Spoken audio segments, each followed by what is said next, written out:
Hello, this is the probability lesson for our statistics unit that we're starting. And we probably went over some of this in class. That was certainly my intent. But if you were gone from class, or if we did not in fact get to this in class, you need to start watching from the beginning. If we did get through some of this in class, then go ahead, try to fast forward to where you see that we left off and start from there. All right, so at the very beginning, we need to define probability a little bit. And probability is the branch of mathematics that deals with random behavior. So math that deals with random behavior is what we would say here. And the word random is a very big deal in statistics because although we use this in day-to-day talk, oh, that was so random, like that kind of thing, the word random doesn't really mean that. In statistics, it's a very kind of big deal. So random means that things have equal likelihood of happening, that it truly is like putting a name in a hat and picking out a name. That's random. No person is more likely to be drawn out of the hat than another if we are dealing with actual random events, okay? So that's what we're going to be studying are things that are truly randomized. A sample space is the set of all possible outcomes.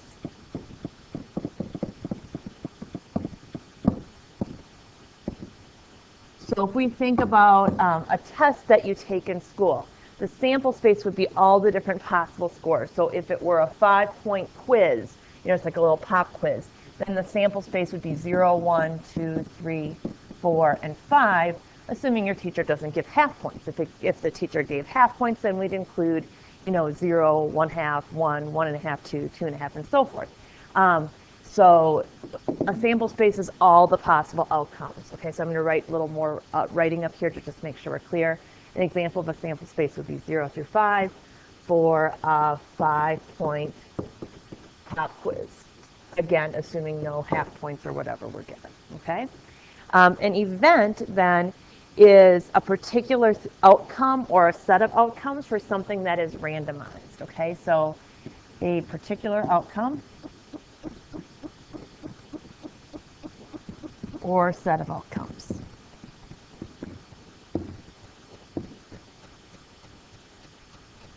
For a random phenomenon.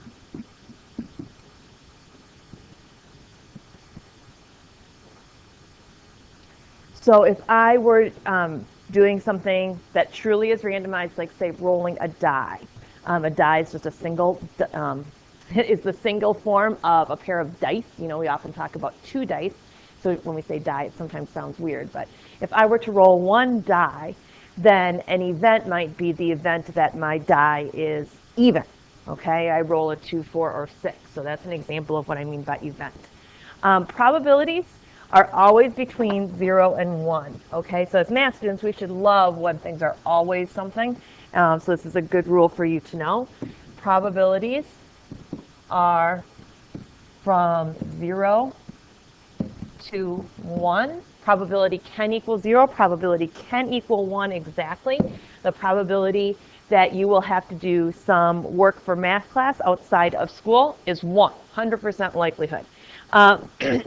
Another thing that is useful to know about probability is that if you're trying to find the probability of not having something, so the probability that it does not rain, for example, would be the opposite of the probability that it does rain.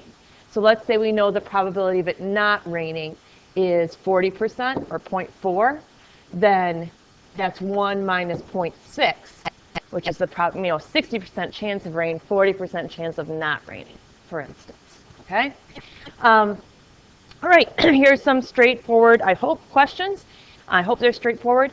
What we mean by a fair coin is that it's a coin where if I flip it, the sides are balanced. It's not a trick coin. It's not weighted to one side or another to come out one way or another more often. A fair die, I mentioned the idea that the word die is a singular for dice. So if I have one die, it has 6 different sides on it, and it has different dots on it, to show like what number you're rolling. So you can roll 1, 2, 3, 4, 5, or 6. Okay, so these questions say find the probability of flipping heads on a fair coin, for example. The way that we write this is sort of like function notation. We use a capital P for probability, and then you could write the word heads. I often will shorthand and just say like probability of H. H is standing for heads here. Well, there's one way to roll heads out of the total sample space of 2. So notice I used some vocabulary there. Sample space, remember, was the set of all different outcomes. There are 2 outcomes on a coin, 2 sides, and of those 2 sides, one of them is a head. Okay? Good so far? Next one, probability of rolling a 6 on a die. Well, here's my die picture, all right? There's the numbers 1 through 6, and so there is exactly one number that is a 6 out of the total 6 sides of the dice. The next one, probability of rolling an even. Well, my sample space for the die are the numbers 1 through 6. 3 of these are evens. So 3 out of 6 or 1/2 would be my probability. I could write any of these probabilities as fractions, decimals, or percents. And it's fine. Either any of those is fine throughout the course. Okay, the second example involves some cards. So you do need to have awareness of what a deck of cards is because a lot of probability questions use this as a basis. It's something most folks are familiar with. If that's not you, it's time to get familiar with a deck of cards. So there's 52 cards in a deck. Those 52 cards are broken into 4 groups. Those 4 groups are called suits. So if you take 52 and divide it by 4, you get 13. So there's 13 cards per suit.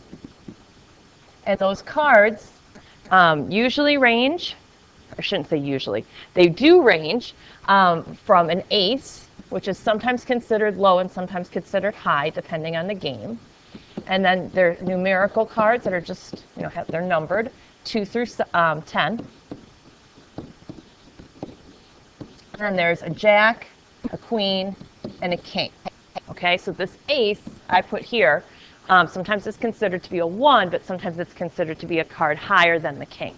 And that's your distribution of cards. The 4 suits are clubs and spades, which are both black, and diamonds and hearts, and both of those are red. So they're every card is either red or black. They're an equal number of red and black because the suits are equal in size, right? There's 26 black and 26 red. And then within the black and the red, they're split in half into their suits, okay? So given that, a single card is drawn from a deck of cards, find the probability of drawing a heart. Well, there's 52 cards in the deck, and I mentioned up here that there are 4 suits of 13 cards each, so there's 13 hearts. So you could say 13 over 52, or 1 out of 4, or 25%, okay? The probability of drawing a black card, well, every card in the deck is either black or red, so you could say, well, there's 26 blacks out of the 52, or just understand, hey, that's half the deck. Half the deck is black. The probability of drawing a king. Well, each suit contains a king. And so since there are 4 suits, there are 4 kings. 4 kings out of 52. You could reduce that if you want to 1 out of 13. I don't really care if you reduce it. That's not that important. Question 4 says drawing a red 2. Well, there's 4 2s, 1 in each suit, but only 2 of those are red. There's the 2 of diamonds, and there's the 2 of hearts. And both of those would be red 2s. So 2 out of 52, which is 1 out of 26, would be your answer. Okay, again, I don't really care if you reduce. Drawing an even numbered card. Okay, let's look back at our list. In each suit, there's this distribution. And the evens would be 2, 4, 6, 8, and 10. I wouldn't say that Jack, King, or Queen gets assigned to be even because they aren't numerical. So if you look at what I circled in that list there, that's a sample space for each suit. There are 5 in each suit. So the probability of drawing an even would be 5 out of 13, or in total for the whole deck, that would be 20 out of 52, but that's the same fraction. So you can just say 5 out of 13 right off the bat if you want. Drawing a number that is less than 4. So I read this question as saying it actually has to be a number, so I'm disregarding the ace. But a number less than 4 is going to come from right in here, and I would say that's just the 2 and the 3. 4 is not less than 4. 4 is equal to 4. So a number less than 4, I would say our probability number less than 4 is going to be out of the 13 cards there were 2, which is the same as saying out of the whole deck there would be 8. But it's fine either way, either answer. Okay. The next question has to do with a jar of marbles. This is also a very common sort of scenario, is saying you have a container of something and then saying what's in the container. Here we have 3 that are red, 3 that are yellow marbles, and 2 that are green marbles. So that's our container. I'd like you to pause the video and work these problems and then come back and see if you got them right. Okay, welcome back. I hope that you did actually try these on your own. That's a good way to see if you're with me. The answers here are 1/4, 5/8, 5/8, 6 out of 8, which you could have reduced to 3/4, 0, and 1. And I especially want to highlight these two. Probability of blue, this is an impossible event. There's no blue in the container, so the probability is 0. Remember that you can have 0 on the top of a division problem. 0 divided by anything other than 0 is defined as 0. And then probability of red or green or yellow, well, you're for sure going to get one of those. So that's a certainty, and so that has a probability of 1.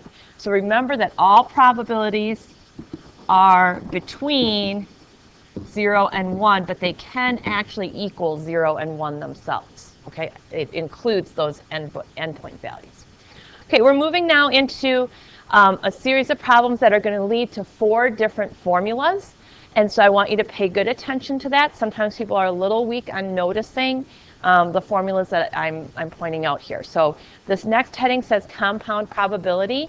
That means you're trying to find the probability of 2 events in relation to each other. And something that we need to pay attention to is whether or not the events have overlap.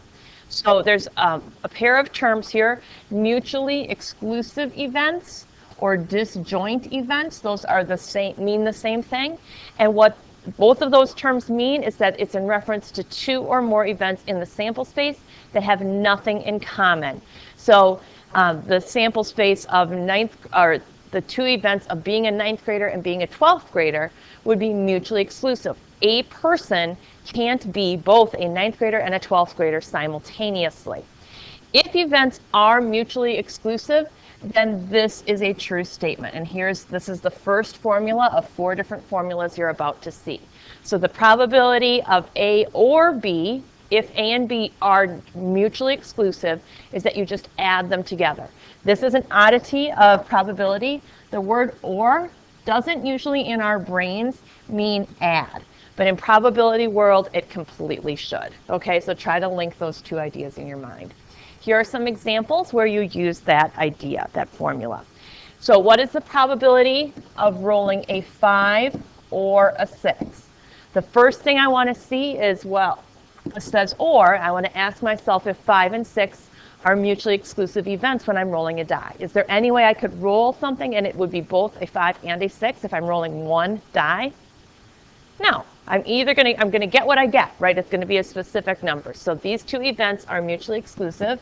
So I just want to find the probability of rolling a 5, add it to the probability of rolling a 6. Those both have a probability of 1 out of 6, so my final answer is a third. Okay, the next question, what is the probability of rolling a king or a 5? When you draw 1 card from a deck, okay, and so I'm going to draw a card. Is there any card that is a king and a 5 at the same time? No, there's not. Now, if this said a king or a heart, that would be different because there actually is a king of hearts. And so we will see something like that coming up in a second. But these 2 things are mutually exclusive. So with the or, I'm just going to end up adding. probability of drawing a king is 4 out of 52. The probability of drawing a 5 is also 4 out of 52. So my total is 8 out of 52, which reduces to 2/13. Okay, so that's formula 1. Formula number 2 is not actually printed into your notes. You need to add it. So if you do not have mutually exclusive events, if there is something that they have in common, if there's some kind of overlap, formula number 2 is this.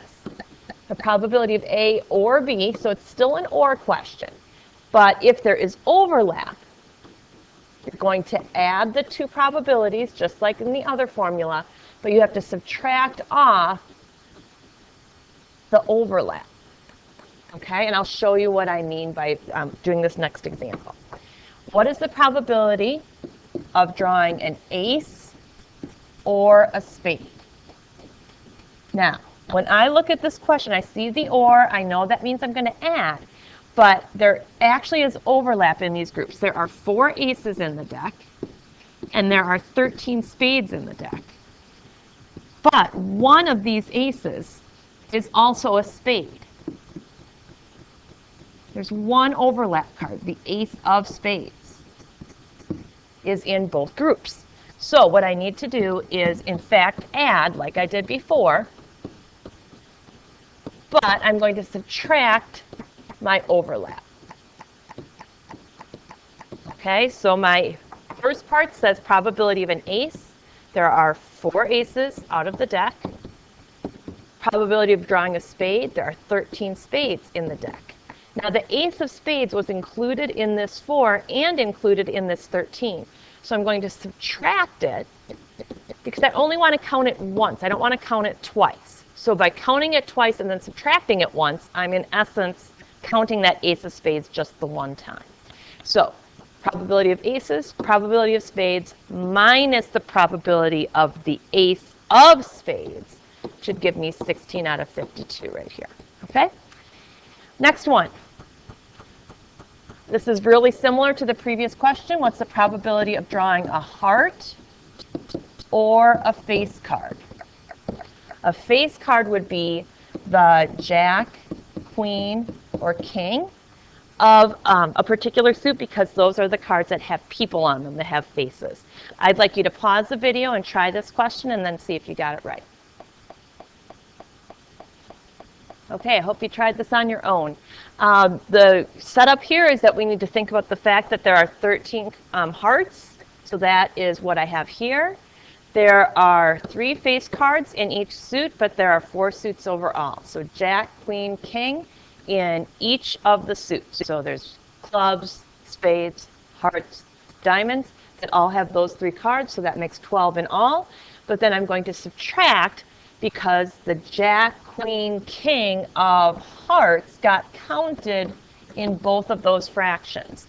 So I'm subtracting out that overlap, and I get 22 over 52, which you might have reduced. Okay, now we're going to see the third and fourth formulas. So on the previous slide, this was formula number 2 right here, the one that we wrote in. Formula number 3 is this guy right here. So what's different about it as compared to the ones we just saw? It has the word and, okay? And this formula gets used for events that are called independent. If event A and event B do not impact one another, then we can use this formula. The and here indicates a multiplication operation, okay? So this guy, find the probability of drawing an ace and then rolling an even.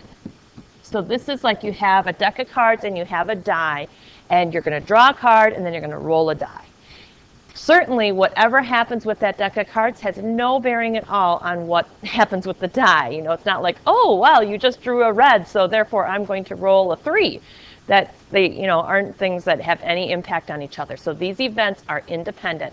So I can just multiply the probability of getting an ace times the probability of getting an even on the die. There are 4 aces in my deck, and out of the sides of the die, which are 6, 3 of them are even. So you can work this out. actually, I think I would reduce first because it makes the numbers a little bit easier to manage. So 4 out of 52 is 1 out of 13. 3 out of 6 is a half. And this turns into 1 out of 26. Okay, so this formula that we just saw, I'd call that formula number 3. And on this next slide, I would like you to insert formula number 4, which I did not type in. This formula is used when the events are dependent. So formula 4 is still going to be probability of A and B, but if the result of what happens in the first event has some impact on what happens second, then you do need to take that into account. You're still going to start out with the probability of A, and it's still going to be multiplication, but what you multiply by is what's called a conditional probability. Okay, so what I wrote here is the probability of B given A. You assume that event A came out the way that you are describing it, and then you want to figure out the probability of B assuming A already happened. So again, this is what is called a conditional probability. And we'll be dealing with that a lot throughout the year in different points. Okay, so here, if you're going to draw 2 cards from the deck. You want to know the probability of drawing an ace and then a king. Now, the reason that this is an example of dependent events is whether or not you get an ace does have some bearing on what happens next. So if I were to draw an ace, then there are 3 aces left in the deck. There's 51 cards left in the deck. If I were not to draw an ace, then there's still the 4 aces out there. And so it does have some bearing on what happens next. Actually, just in speaking there, I realized that I have a little typo in my work here. So I'm going to have us just wait on this question because it actually does something. We need to do something else before we do this problem. So put a star by that. We'll come back to that one in class. Okay? I just realized that that's not the greatest example. Okay? We'll come back to it another day. All right. So without that example, we still saw the formula at least. So let's now fill in this probability chart, okay? And this is somewhere in your notes packet, but you also could just write it where you have space right here. Okay, so wherever you find to write this chart in your notes, you can see I put in some headings. So you can pause if you need to copy down those headings. I have or and written off to the side, and then I have some headings here. Events are mutually exclusive or independent. So these 2 things are not really the same per se, but the idea is that the events are separate from each other in some sense of the word. And then over here, the idea is that the events have some sort of interplay. There's either their overlap between the sets or one event determines something about the other, so there's some kind of dependency. So the 4 formulas we saw in turn can be filled in these 4 boxes. So pause the video and then go back into your notes, see if you can find the 4 I'm referring to. Fill them in. Okay, so here are the 4 formulas. These were earlier in your notes, but this is just an organizer to try to have all 4 in the same spot.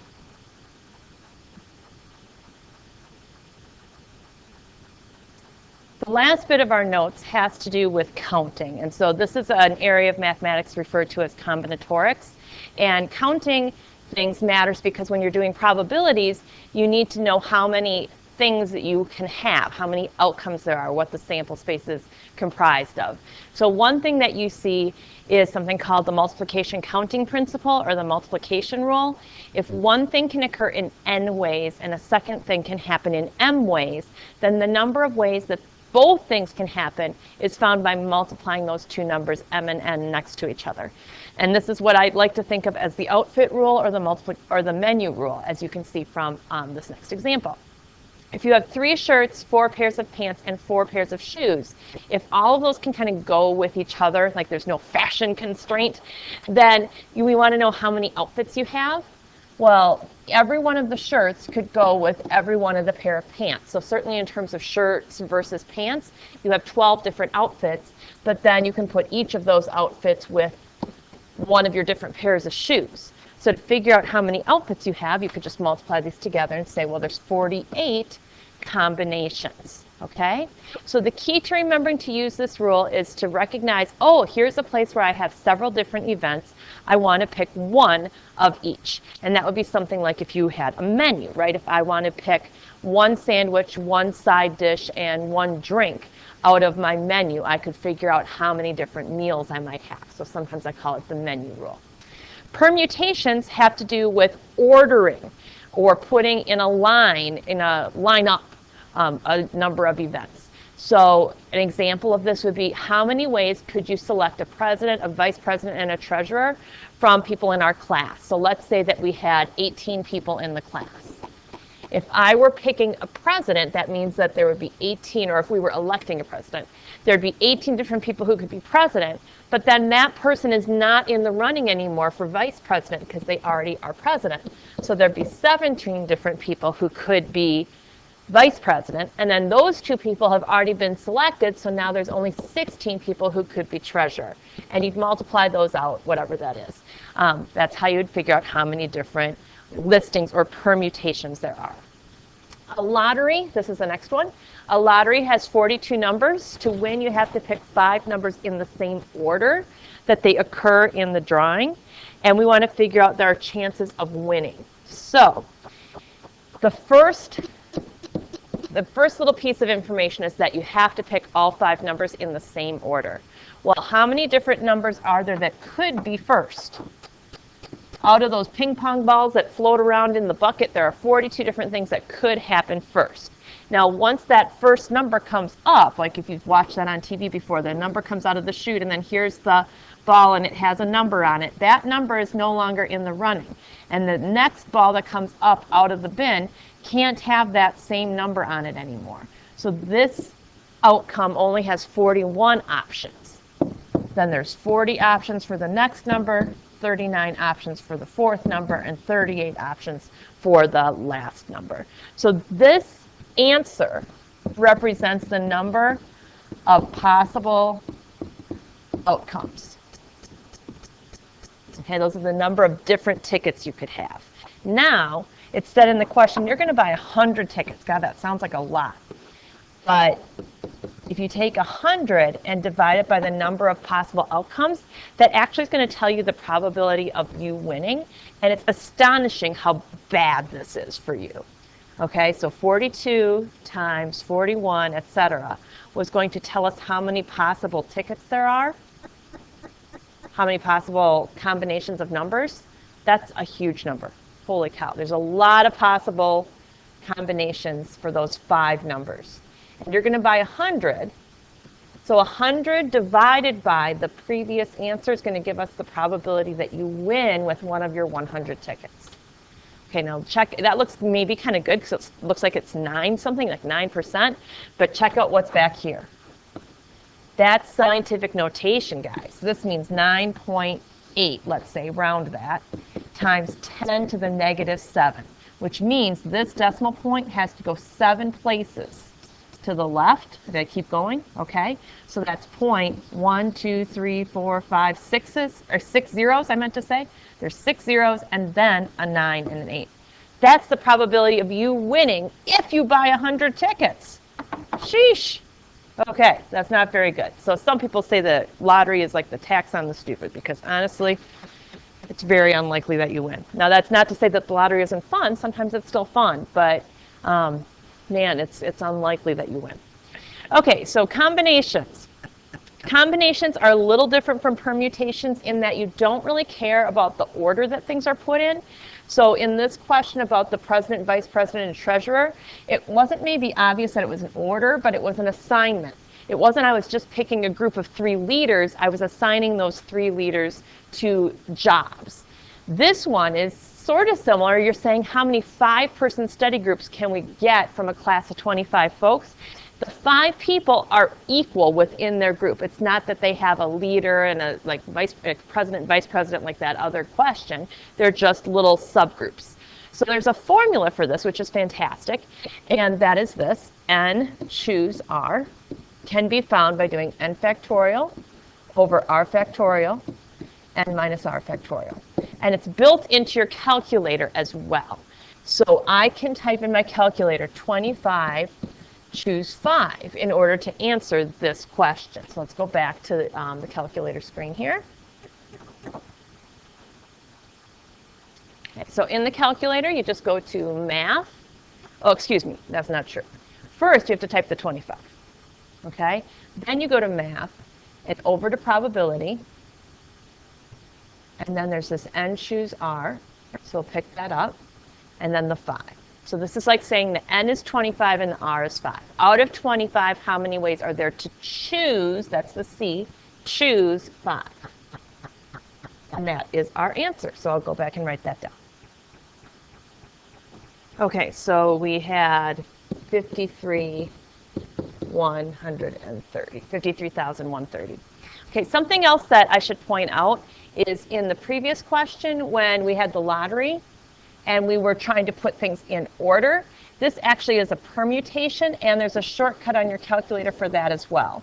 It's NPR, so permutation is when you put things in order. So if you look at the calculator screen I have here, instead of doing the step where I did 42 times 41 times 40 times 39, etc., times 38, and getting this, I also could have typed it in this way. Out of the 42 numbers, what are the possible number of permutations or orderings of 5 different numbers, okay? All right, so N choose R, NCR, and NPR. All right, down here we have a woman named Betty Gillespie puts 8 essays on her final exam. You're supposed to pick 3. How many different ways can you choose 5 out of the 8? Since you're not putting them in an order, this is an N choose R, not an NPR kind of situation. And so we would type that on our calculator. If you go ahead and do that, you should get 56. So you should try that on your own just to make sure that you do. The next question says there are 52 Republicans and 48 Democrats in the Senate. How many different committees that contain 6 Republicans, so that goes with that, and 4 Democrats can be formed? The way to set this up is that you're trying to do 2 different things. You're trying to select Republicans and Democrats. And in probability world often means multiplication. So we're going to say out of the 52, we want to pick 6. Now, are those 6 being put in an order or just in a bunch, like a cluster? Not being differentiated from each other. So this is a combination, okay? They're not being put in a sequence. They're not being assigned different jobs. They're all the same kind of thing. So it's 6 out of 52 are being chosen.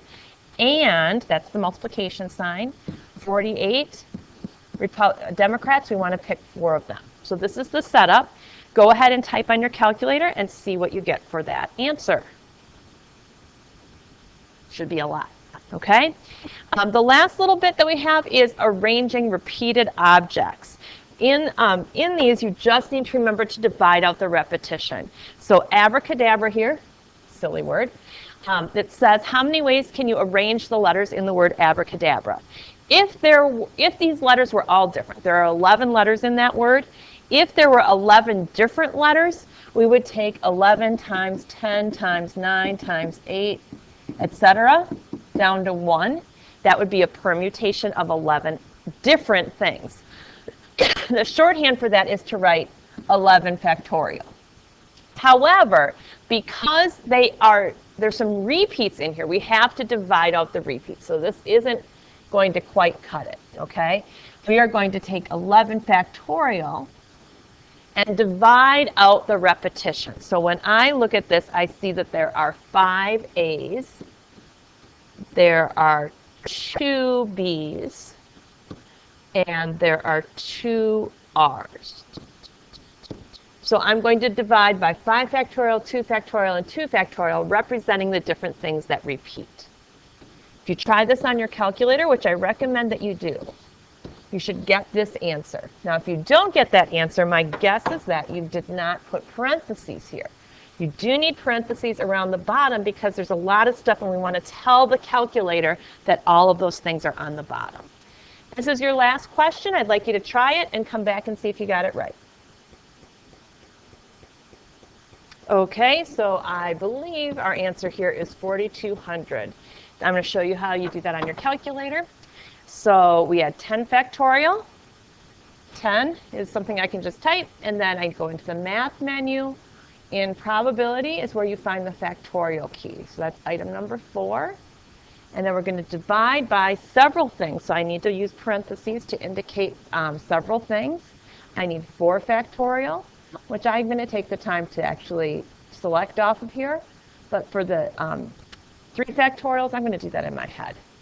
Okay, because 3 factorial is 3 times 2 times 1, and that's just 6. And so it's easier for me just to type a 6 for each of the 3 factorials that we had. And there's my answer. Okay, so I hope that this was helpful to you. Please do keep track of these notes and of where this video is. There's very little lecturing on this topic. It's mostly just experiencing a lot of problems. So although this video is long, I understand that there aren't very many of them at all in the stats part of the year. So I hope it was helpful, and I'll see you in class.